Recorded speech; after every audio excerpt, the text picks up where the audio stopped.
Anda kembali menyaksikan International Corner. Pak Reza, in this final segment, we will discuss the opportunities and challenges that Indonesian diplomacy will or may face in the years ahead. Okay, in what ways can Indonesia enhance its role as a middle power amid the evolving global order? Thank you. Theory says foreign policy begins at home. In this case, we need to think very seriously how to make Indonesia stable, organized, prosperous, and united. What are the yardstick for this?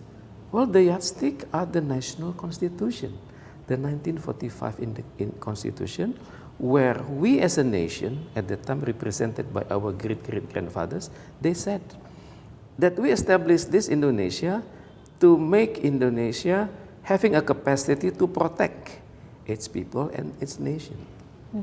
Secondly, we work strongly to make our people prosper.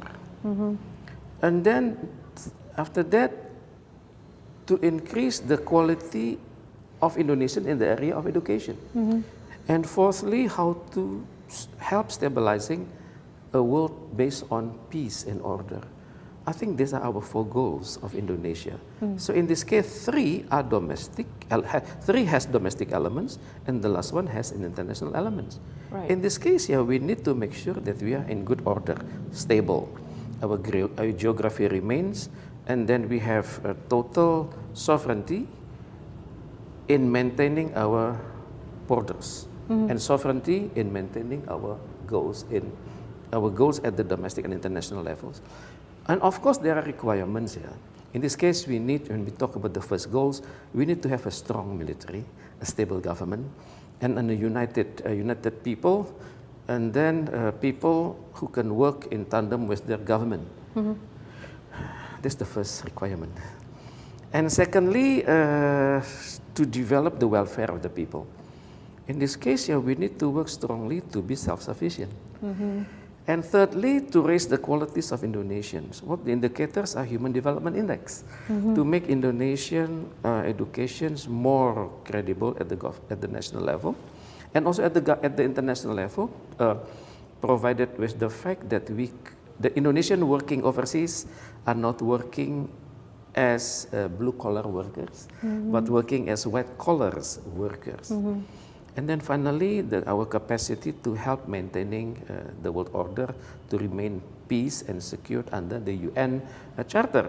So in this case, about 4 months ago, we had celebrated the 80 years of independence. Right. So we will have to work strongly to make ourselves a credible nation, a credible middle power, so that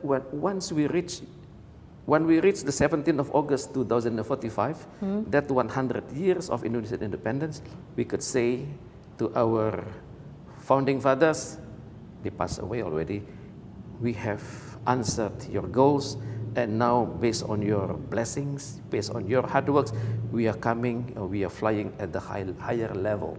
So I hope that Indonesia, well, as fellow Indonesians, we need to be optimistic. Following the G20 summit in Johannesburg, South Africa, which presented various cooperation opportunities, what is the next step for Indonesia? Well, the next step is to help supporting G20 to remain solid institutions, a solid group of countries representing a combination of developed states and developing states. Good for Indonesia, we are in APEC, we are in ASEAN, we are inside G20, we are inside BRICS, and also we are being represented by G7. Often they invited Indonesia, and we are also being honored inside Organization of Islamic Country, Organization of Islamic Conference, and also the Arab League. They always think that they could well develop, they could receive good reputation once Indonesia is there. So we have been doing that. In this case, we keep our confidence that we are a contributor to the world peace. So in this case, yeah, in order to become a good contributor, we need to maintain the country stable, solid, and prosper at the same time. So this is a combination of development inside the country and also development outside the country.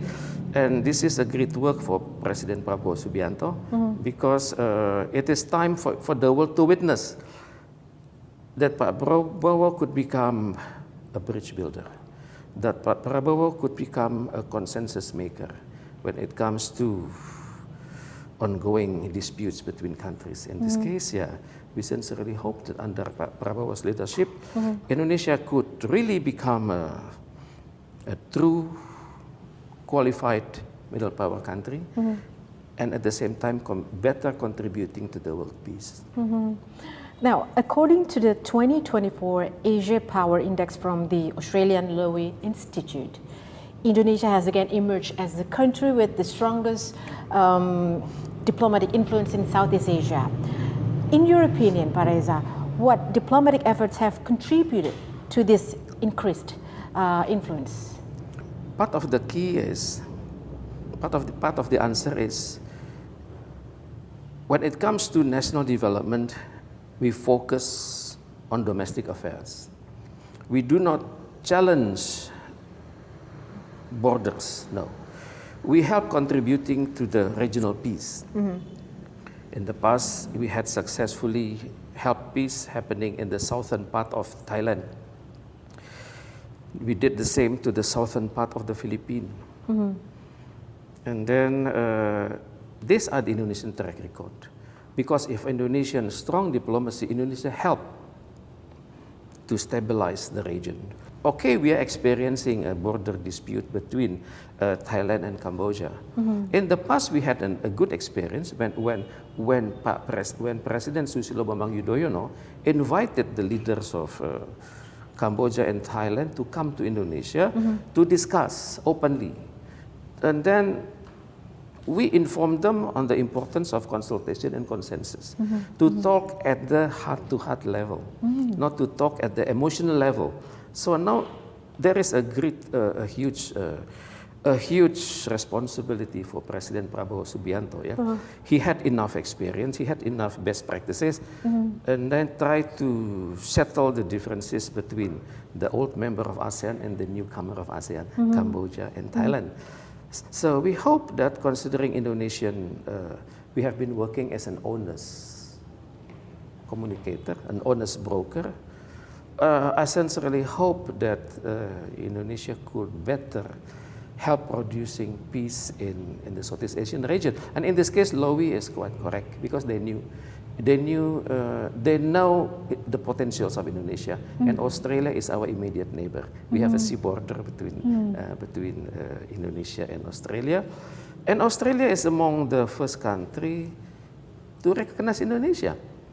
During 1947-1948, it was the workers in the dockyards in Darwin who prevented the incoming of ammunition from the Dutch to Indonesia at the time, because they knew that neighbors are forever.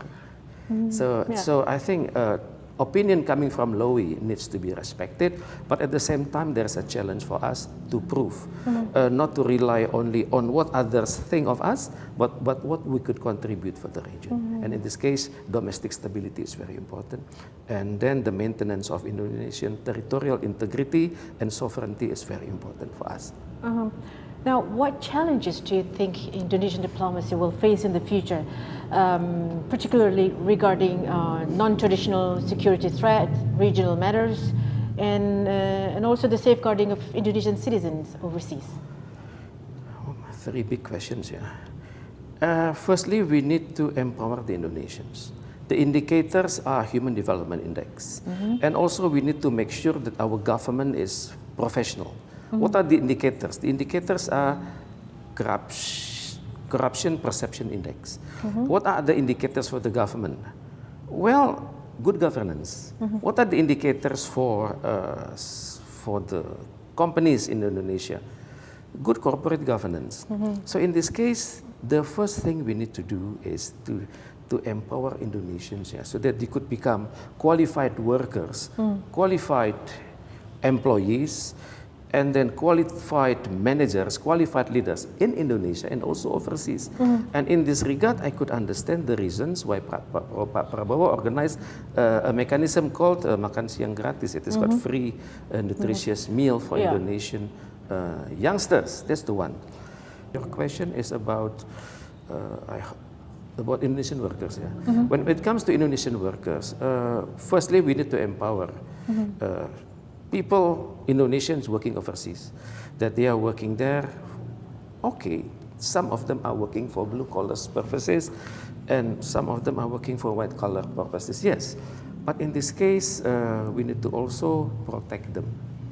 The price is very huge because there are about 2 million of us working in Malaysia, and about 400,000 working in Taiwan. And in Middle East, there is about 1 million something. So we need to protect them. In this case, the capacity of the Indonesian Ministry of Foreign Affairs need to be empowered.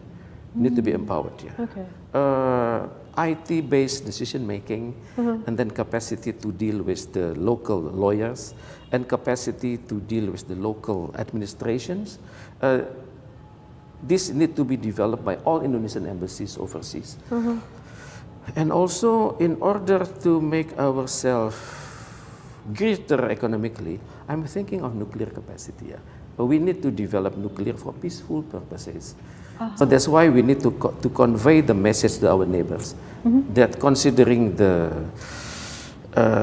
lack of fossil fuel, and then the greater industrialization happening inside Indonesia, we need to rely on nuclear. In this case, nuclear for peaceful purposes, nuclear for energy purposes, nuclear for medical purposes. And in this case, of course, we will have to convey to the world that as a nuclear country, Indonesia will always rely on all rules and regulations stipulated under International Atomic Energy Agency and also the Non-Proliferation Treaty, Nuclear Non-Proliferation Treaty, and NPT.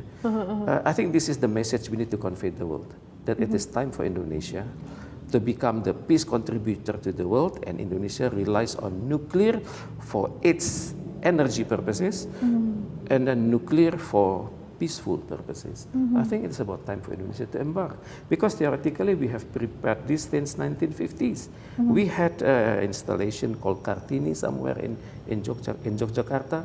We have also a facility somewhere in Bandung, in Jalan, somewhere close to the Bandung Institute of Technology. We have research centers. And now it's time for Indonesia to embark at a higher level, becoming a friendly nuclear country. Because we have had agreements about this. For example, with Australia, we have the Lombok Treaty. In Lombok Treaty, it's talk about the needs for Indonesia to study nuclear for peaceful purposes. I think with other countries, this week our president is going to Pakistan, and Pakistan is a nuclear country, and bordering with India, another nuclear country, and we do not know in South Korea or Japan, but China is a nuclear country. It's time for Indonesia to claim itself, we are a friendly nuclear country. And for this, we are ready for inspection. Even 24 hours on-site inspection conducted by UN. Please do come to Indonesia. I think we need to convey this to the world. All right. Lastly, Pak Reza, what opportunities exist for Indonesian diplomacy to establish strategic partnerships and enhance its role or influence at the international stage? I really admire the qualities of Indonesian diplomats. They really put forward their country, and then they work very hard. They goes to, I think Ministry of Foreign Affairs is among the well-equipped ministry when it comes to human resources. I really admire their achievements, and I really admire their collegiality among themselves, and they really represent the true Indonesia, unity and diversity. So, Pak Reza, it is hoped that by adhering to the principles freedom and activeness and non-alignment, President Prabowo will consistently prioritize national interest there. We hope so. Please, the keyword is free and active foreign policy. Yeah, free and active foreign policy. So, Pak Reza, thank you so much for the insight on International Corner. I'm honored. The honor is mine. Thank you so much, sir. Thank you. And for making the trip. Thank you. Demikian pemirsa perbincangan saya dengan Pakar Hubungan Internasional dari Universitas Padjadjaran, Bapak Teuku Rezasyah. Terima kasih telah menyaksikan International Corner. Sampai jumpa di episode berikutnya.